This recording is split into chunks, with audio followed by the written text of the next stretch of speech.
como cuento, un podcast sobre narrativa colombiana contemporánea.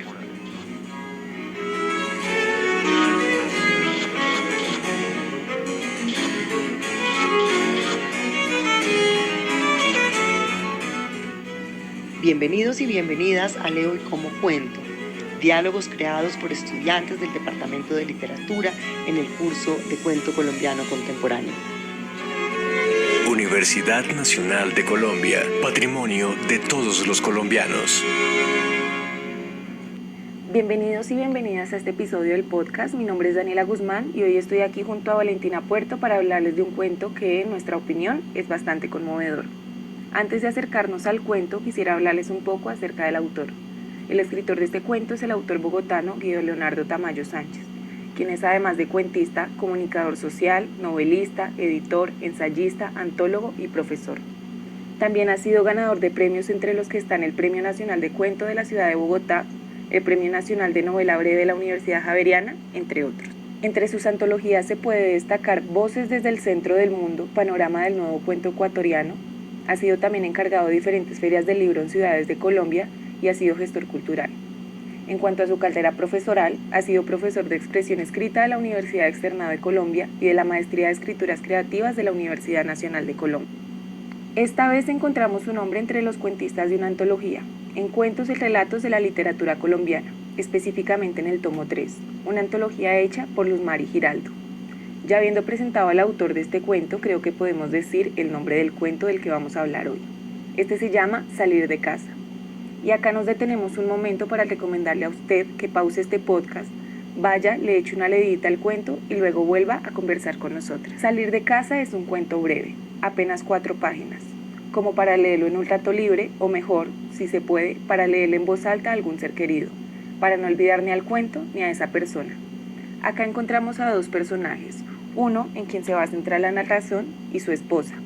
El narrador en tercera persona es capaz de ver el entorno, acompañar a este sujeto, pero también de penetrar su mente. Y es ahí donde nos damos cuenta de algo. El hombre al que nos acercamos está olvidando. Es un anciano, pero no es solo en esa pérdida de la memoria de ese sujeto de lo que queremos hablar. También nos gustaría detenernos a hablar de otras cosas diferentes al olvido que sufren las vejeces. Y es al olvido que queda de las vejeces. Es algo a lo que el cuento nos ha llevado a pensar aún más. Y es en las vejeces durante la cuarentena. Porque si no se los habíamos dicho, el cuento se da durante la cuarentena. Y es ahí donde su nombre se vuelve más significativo. ¿Qué no podíamos hacer durante la cuarentena? Más bien, ¿qué no podían hacer los ancianos durante la cuarentena? Claro, salir de casa. Nos enfrentamos acá hacia un olvido y una pérdida de la memoria de 2 tipos. La que sufre nuestro protagonista y la que han impuesto en él y su esposa la sociedad. En eso nos gustaría centrarnos, y para esto, junto a Valentina, hemos pensado un par de preguntas, las cuales intentaremos conversar nosotras, pero que nos parecería maravilloso que usted en casa también se las piense. Hola Valentina, ¿cómo estás? Hola Daniela, bien, gracias. Bueno, gracias por estar aquí hoy conversando conmigo sobre este cuento. Tenemos preparada una serie de preguntas que Valentina no ha escuchado, entonces vamos a conversarla por primera vez. Y bueno, la primera es: ¿qué nos hace pensar el cuento respecto al temor que se tiene de la vejez y de olvidar? Entonces quiero como yo empezar para guiar un poco la conversación. Siento que usualmente hay un temor constante a ser viejo y a olvidar las cosas, a olvidar los que queremos, a olvidar cómo se hacen las cosas, pero en este cuento, a través de las reflexiones, más que un olvido, hay como una tranquilidad, ¿no? No se siente ese temor a olvidar, sino que como que todo el proceso que lleva esta persona se da con una tranquilidad, no sé si con resignación o con aceptar la situación, pero que uno la siente y la percibe, ¿no? Pues sí, a mí el cuento también me produce como temor, ¿no? Como, bueno, en parte me produce temor o como hace incertidumbre que todos sentimos por la vejez, ¿no? Pero a la vez me parece como paradójico pensar que muchas veces, pues como que uno, en la etapa de la vida que está uno como en el ciclo de su vida, eh, quisiera poner la vida en pausa, como lo hace de cierta forma este señor, ¿no? Como está en su casa, como pasó en la cuarentena para muchos de nosotros, como poder estar tranquilos, como no tener como ese afán de la vida. Y pues eso es lo que lo lleva como a estar pensando, ¿no? Como pensar, que el autor lo nombra como vagar por la mente. Y entonces yo me preguntaba, pues no sé, es como unas dudas ahí que se me generan, y es como vagar por la mente es una actividad que es muy recurrente en la vejez y también nos pasaba a muchos en la cuarentena, ¿no? Al menos a mí. Y pensaba yo, ese vagar por la mente será la causa de todos los males en la vejez, o sea, ¿será que eso es lo que causa tanto malestar? ¿Será que ese vagar por la mente es como el intento por no olvidar? O por el contrario, se olvida para uno dejar de, o sea, como intentar controlar ese ya no más vagar por la mente, porque de pronto pues eso es lo que causa los males. Y es confuso en el cuento, ¿no? Porque no se sabe si ese pensadera de algún modo es alivio o es lo que usted dice, es el verdadero mal. Y en el momento en el que sale de casa se deja atrás todo eso, ¿no? Todo ese pensamiento, todas esas ideas. Entonces, sí. Pues yo siento que a la vez como que cuando pensamos en la vejez como es una de las que dejas de tener a veces mucho control, ¿no? O sea, dejas de tener control sobre tu cuerpo, sobre tu vida, sobre tu memoria, que es algo como que es como lo único que a veces nos pertenece, ¿no? Como nuestra identidad. También me parece pues muy bonito el final que le pone como que el Señor toma la decisión de entregarse, pues esa es la metáfora que yo entiendo como entregarse al olvido. Pero sí siento que es como tomar esa decisión, que los viejos puedan tomar la decisión de decidir abandonar y que no los sigan abandonando todo lo que los abandona durante la vejez. Sí, gracias. Yo creo que con eso cerramos esta primera pregunta. Bueno, y ahora nuestra siguiente pregunta es, ¿qué nos hace pensar el cuento respecto a la manera en la que percibimos a las vejeces como objetos de cuidado y no como sujetos, que además pueden ser cuidadores? Bueno, entonces nuevamente empiezo yo. Pienso que el cuento rompe con esta idea de viejo objeto de cuidado, pero no del todo, ¿no? Porque está su esposa, que de algún modo sí es un objeto de cuidado para él, pero también lo rompe con el cariño. Es como no la cuido por compasión, sino por un cariño que sé que existió. Y entonces vemos a un viejo que cuida a esta persona no por compasión, sino por cariño, y además un viejo que es cuidador, ¿sí? Que usualmente creemos que los viejos están ahí para que los cuidemos, porque ya no pueden hacer nada, porque han perdido su identidad o la capacidad de sí mismos de controlarse o lo que sea, y él rompe con esto y es un sujeto que además pues estamos viendo que un sujeto que está pensando un montón de cosas y que es no un objeto de cuidado nuevamente, sino un sujeto que es cuidador. Sí, yo también siento que, pues no sé, pienso que como que el punto fundamental del cuento para mí sería como un llamado a otra manera de ver, sentir y acompañar a la vejez, como más desde la solidaridad, ¿no? Como lo mencionan ahí. Como él dice como desde su vulnerabilidad, ¿no? Como que a veces perdemos como lo que tú dices, como verlos como sujetos y como sujetos con el derecho también de decidir, ¿no? Como de decir, de pronto entregarse al olvido, ¿no? Lo pienso yo a veces como con todos estos abuelos que se pierden. Una vez yo me encontré un abuelo perdido, un viejo, no sé por qué uno tiene la connotación siempre de decir abuelo, bueno, que estaba perdido, y pensaba yo con este final, es entregarse al olvido, será como cuando un abuelo sale y se pierde y se va, o sea, se entrega completamente al olvido, es como su decisión también, ¿no? A la final, y en general pienso que a los viejos siempre se les quita ese derecho de decidir, y siempre todo el mundo cree que tiene la razón sobre lo que ellos van a querer. Sí, en general, ¿no? En cuanto a eso vi un documental que dejaré el nombre por ahí respecto a este tema de viejos como objetos de cuidado, que decía que durante la cuarentena fue como para cuidarlos, los vamos a tener adentro y no nos importa lo que ustedes quieran, no nos importa si quieren salir a compartir con alguien más, no nos importa nada porque tenemos que cuidarlos, es nuestra obligación cuidarlos a ustedes como si fueran un objeto muy valioso y no un sujeto que puede decidir tal vez no ser cuidado, ¿no? Digamos que con respecto también a eso de ser cuidadores es fuerte, ¿no? Porque ahí el protagonista de este cuento dice en una parte, ¿para qué amar si ya todo carece de sentido, ¿no? Como, ¿será que quieren de verdad los viejos cuidar a alguien cuando de pronto sienten que ni siquiera cuidarse a ellos mismos tiene un sentido, cuidar a alguien más tiene un sentido. O sea, cuando todo pierde el sentido, ¿qué queda? ¿Qué queda? Yo también creo que vamos a cerrar con esa pregunta para ustedes, para que se la hagan. Y bueno, para nuestra siguiente pregunta vamos a retomar la que hiciste anteriormente de por qué los llamamos siempre abuelitos o abuelitas. Pues no el por qué, pero nos enfocamos un poco en eso. Y es la siguiente. Durante la pandemia en su discurso, Duque hablaba del confinamiento para cuidar a nuestros abuelitos. Esto nos lleva a cuestionarnos, ¿qué pasa con las vejeces que no cumplen este papel de abuelitos y abuelitas en las familias? Entonces, nada, no sé si quieres empezar o que yo empiece. Dale, adelante. Pues yo pensaba, digamos, cuando lo leía, es como,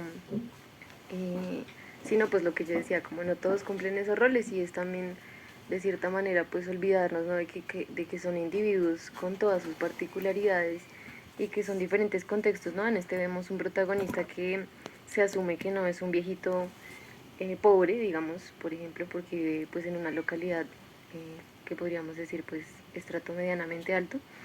Entonces hay muchas diferentes realidades, ¿no? Y a los abuelos también, a los viejos, se les quita esa, como ese derecho de ser quien son, ¿no? O sea, y mi identidad qué, y todo lo que he hecho qué, y yo pienso mucho en todas estas realidades que vemos en los contextos diferentes, como también en los viejos que son trabajadores, ¿no? Como los vendedores de Bonais y eso, ¿qué pasa con ellos? Sí, también, digamos, pues viven otros contextos y otras realidades que a veces no nos pensamos. Y este llamado a la solidaridad, pienso que no solamente la solidaridad de todo lo que viven en cuanto al olvido, sino acompañarlos pues en sus particularidades. Sí, yo en cuanto a eso pensaba como en qué momento se deja de ser persona, ¿no? Y si ya no eres abuelito, dejas de serlo o qué pasa. Y ahí también me gustaría acercarme un poco a que no hay solo una vejez, sino hay vejeces diferentes. Lo que tú decías, hay diferentes tipos de vejeces y no todos van a cumplir el papel de abuelito y por eso no dejan de ser importantes.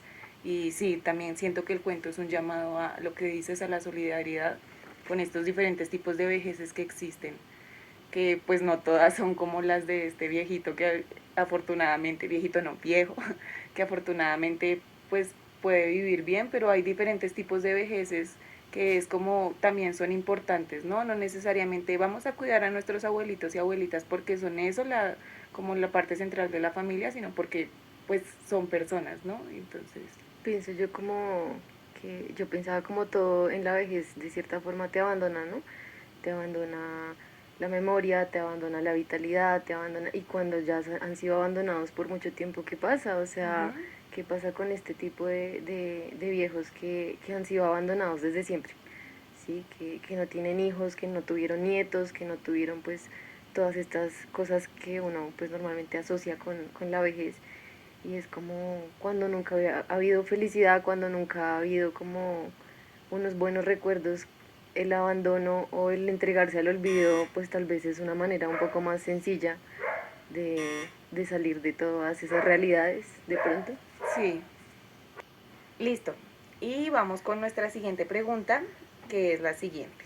Teniendo en cuenta la importancia de las vejeces como memoria, como conservadores de historia o de historias, ¿qué implicaciones tiene esa doble pérdida de la memoria, enfatizando en la pérdida de la memoria que significa olvidar a nuestras vejeces? Entonces ahí yo quisiera empezar diciendo como que el cuento me hace pensar en lo importante que es lo que decíamos anteriormente y es darle voz y darle importancia a los diferentes tipos de vejeces que hay, porque al fin y al cabo todos son conservadores de un pasado, ¿no? Y pues sí puede ser que olviden, pero el acercarnos a estas personas, acercarnos a las vejeces, a los diferentes tipos de vejeces que hay y lo que viene detrás de ellos, es de alguna manera recordar nuestro pasado y pues en nuestro caso particular recordar nuestro pasado como país, ¿no? Ver estos diferentes tipos de vejeces que tienen que vender bonais en la calle, que tienen que salir a rebuscarse teniendo pues edades en las que uno asume ya deberían estar descansando, es un llamado a la memoria histórica de nuestro país, a venga, ¿qué está pasando? Y por qué nuestras vejeces terminan acá, ¿no? Pues sí, no, es como de cierta manera como rendir honor al hecho de ya están olvidando, lo están perdiendo todo y tras el hecho nosotros también los olvidamos, ¿no? Es como una situación muy compleja. Entonces pues sí, yo siento que es un llamado como a no olvidarlos, ¿no? Y acercarnos a ellos. Tal vez pienso que no es como simplemente como mi abuelo que fue este señor y me estudió su historia, y digamos que cuando hablamos de vejeces indígenas, por ejemplo, pues son muy importantes, ¿no? Como los sabedores, y se pone como también como una connotación sobre ellos, pero a veces como que no nos acercamos ya como sin un interés, ¿no? Como, no sé, como si hubiera un interés detrás de qué puedo adquirir yo de ti, como qué más te puedo quitar, ¿sí? ¿Qué más te puedo quitar de cierta manera? Y en vez de acercarnos como a charlar simplemente con ellos, ¿no? O sea, es toda una experiencia, por ejemplo, acercarte a un señor que vende el que hubo, que me pasó una vez en un trabajo, y te acercas a hablar con ellos y te pones a hablar sobre X cosa, ¿no? Como, ¿qué estás haciendo hoy? Que voy a hacer un ajiaco y cómo lo haces y tan, y sí. Es como, no solamente como un ejercicio de no olvidarlos y darles también como una voz en las experiencias cotidianas, sino como ayudarlos a que ellos mismos no olviden ciertas cosas, ¿no? Como digamos, simplemente, ¿qué era lo que me motivaba a levantarme hoy? Sí, o cómo es que hago un ajiaco, o para quién se lo voy a hacer. O, no sé, es como, creo que en cosas muy simples cuando hablas con un viejo, una vieja, puedes como hacer honor a ya no, a esa lucha que ellos tienen todo el tiempo con el olvido. Creo que eso es importante. Listo. Listo, y para nuestra última pregunta quiero explicar por qué invité hoy a Valentina acá, además de que es una amiga muy cercana, tiene una experiencia personal con una persona vieja que olvida y es con su abuelo. Entonces quería preguntarte este cuento que te hace pensar en cuanto a la experiencia personal que vivió tu familia con tu abuelo, con el olvido, con la pérdida de memoria. Bueno, pues mi abuelo, mis dos abuelos, ¿no? Como no solamente mi abuelo paterno, él sufrió Alzheimer por una pérdida. Y también mi abuela materna también sufrió una pérdida de memoria, pero diferente, ¿no? Como él de cierta manera perdió como un poco sus recuerdos, su identidad. Ella perdió como la manera, mi abuela materna perdió la manera en que se hacían las cosas, cómo hablar, cómo preparar una comida, cosas que uno diría son tuyas, ¿sí? Cuando leía el cuento claramente pensaba mucho sobre todo en mi abuelo, y sobre todo en esta cosa que me preguntabas en la pregunta anterior, como el olvido, ¿no? El olvido que se les lleva a tener a los abuelos, o sea, tras de que ya perdieron su memoria, tras del hecho los olvidamos. En mi experiencia personal, mi abuelo empezó con su Alzheimer, y pues esto lo frustraba demasiado, ¿no? Como me recordaba lo que decía el protagonista cuando hablaba sobre su mujer, y él decía, ¿quién es esa mujer? Y decía que la observaba buscando como una pista en esos gestos ajenos. Y pensaba en una situación específica que le pasó a mi abuelo un día, que se levantó y no reconoció a mi abuela, una mujer con la que había vivido más de 55 años, y le decía, es que usted no es mi mujer, y se frustró mucho y la golpeó.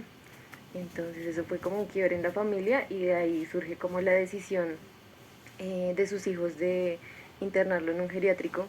Y justo en ese periodo empieza la cuarentena. Durante la cuarentena claramente los abuelos viejos quedaron confinados completamente al olvido.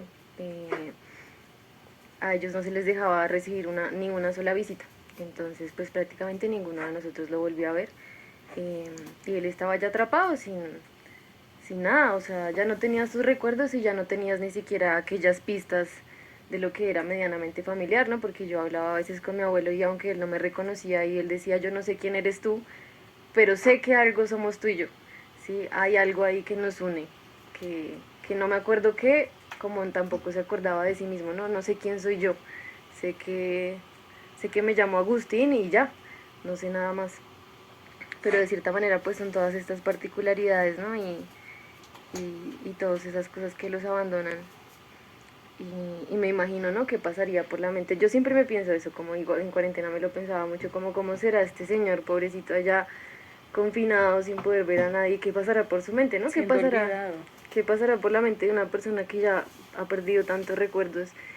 Y pensaba yo como había una cosa que a él nunca se le olvidaba, y era quién era su hijo, mi papá, que falleció y a raíz de lo que a él empezó el Alzheimer.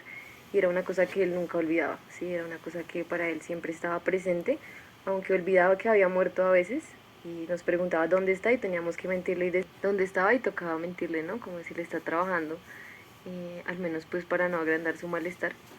Entonces, pues bueno, en general pienso que el cuento lo hace pensar a uno mucho como, y en general muchas realidades, ¿no? Como todos estos encuentros con las vejeces no normativas, por decirlo de alguna manera, las vejeces mujeres, como con la pérdida de esa belleza, ¿no?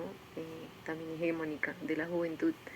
Y bueno, muchas particularidades que me hacen pensar como que hay que reconocer, y este cuento ayuda como a reconocer ese tránsito que está pasando una persona cuando está entrando a la vejez, cuando se está sintiendo tan abandonado por otros y por sí mismo. Y pues sí, es ese llamado, como decíamos antes, como a volver a esa solidaridad, como acercarnos a ellos de pronto en experiencias cotidianas y a verlos, a sentirlos y a acompañarlos de una manera diferente y siempre pensando en sus particularidades. Gracias. Yo quisiera agregar a lo de la pérdida, digamos, de la belleza hegemónica. Esto es en una sociedad en la que estamos acostumbrados a que ser productivos lo más importante es a ser sujetos que ya no son de alguna manera productivos para la sociedad, como lo vemos, porque sí son productivos, son contadores de historias, son cuidadores, cumplen diferentes labores que no son las que estamos acostumbrados a tomar como importantes. Entonces sí, ¿recomendarías este cuento? Sí, obvio, lo recomendaría un montón y porque todos conocemos a algún viejo, ¿no? Y todos en algún momento vamos a ser esos viejos y hay que confrontar pues esa incertidumbre que nos da la vejez y de pronto para que en el momento en que lleguemos a la vejez, nuestra propia vejez, eh, ya no la recibamos con tanto temor, sino más bien con amor. Con cariño, sí. Muchas gracias por acompañarme hoy y nada, gracias por compartir este espacio.